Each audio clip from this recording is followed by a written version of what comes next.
I came back to life after being in heaven, but heaven is actually a horrifying place. I was never a religious man. Although I was raised in a religious household, I never did drugs, hit my wife or killed anyone. Most folk would have described me as a decent human being. I guess I must have been, because when I had a near-death experience many years ago, I went to heaven. It's not a place I ever want to go back to. I was taking a drive on my new Audi RS6 on a road trip to Germany. As I was going 300 kilometers per hour, a drunk driver hit me hard. I swerved and crashed into a pole. I don't personally remember the next part because I was knocked unconscious, but I was told I was thrown out of the car windshield and landed several feet from the crash site. The next thing I remember was waking up and seeing only darkness. I could hear myself yelling out, only to be responded by the echoes of my screams. I could tell my eyes were open, but there was nothing to see in this infinite darkness. I stopped panicking for a moment and remembered I was in some sort of accident.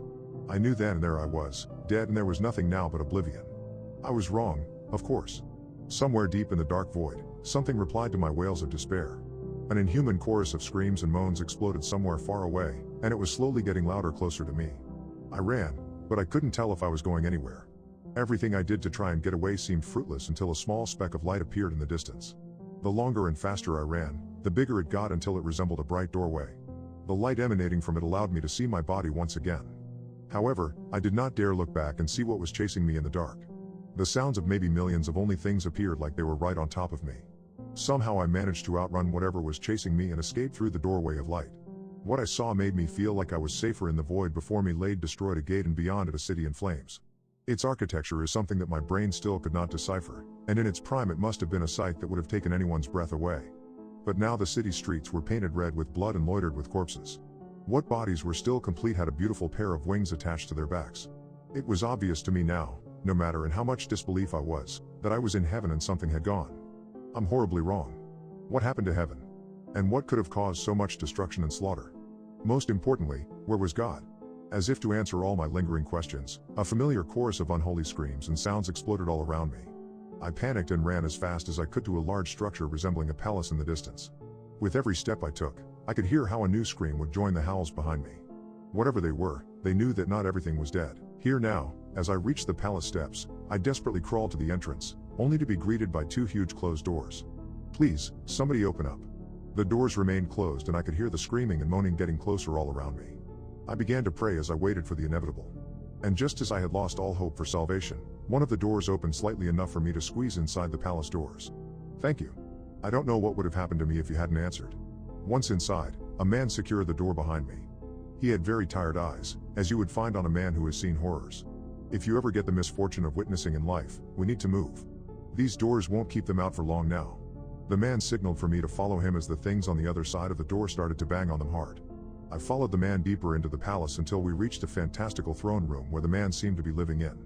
He sealed the entrance door behind us. This time I noticed he took out something from a bag he was carrying and placed it on the door.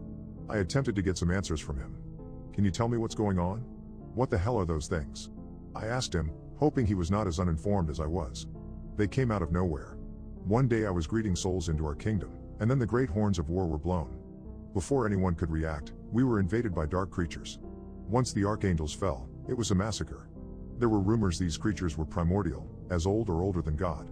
Whatever the case was, they eventually overcame our defenses and had their way with everyone, including our Lord. The man pointed to the throne. In the middle of the room there lay a skeleton missing various ribs. Is that God? A sense of overwhelming fear and panic came over me in waves. Yes, what's left of him? Even he was no match for their overwhelming numbers. I've been using his ribs to bless every entrance in this palace, but whatever power they hold is fading. With time, we could hear the screaming and banging noises grow louder as the creatures made their way deeper into the palace. Have you ever tried escaping this place? I mainly asked to know if there was any hope of surviving this horrendous situation. It doesn't work like that for me. I would need a body on earth to be able to leave heaven. However, I think you might still have a chance to survive. He walked over to God's throne where his bones laid.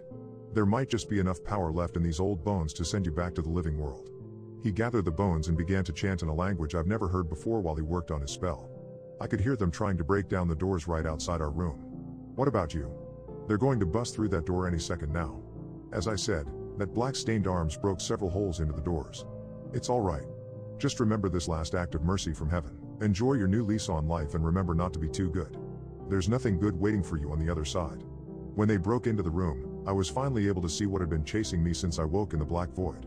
The only thing I was able to comprehend in front of me was their twisted smiles. One of them grabbed my forearm and the mere touch burned my flesh. I screamed. I screamed so long and hard. The next time I opened my eyes, I was strapped down inside of an ambulance.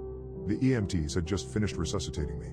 My girlfriend was next to me, crying and thanking the people around me for bringing me back. I was taken to the hospital, and after a few months of rehabilitation, I was able to live a full and long life. My only regret is that I never told a soul about what I saw after I died, not even to my precious wife. I can feel my time left on earth is short, and I have no intentions of going back to heaven. I still have the scar left on my forearm so long ago, a constant reminder of what awaited me on the other side. Once I finish writing this letter, I'm going to go to hell. I think I'm destined to be there since I like touching little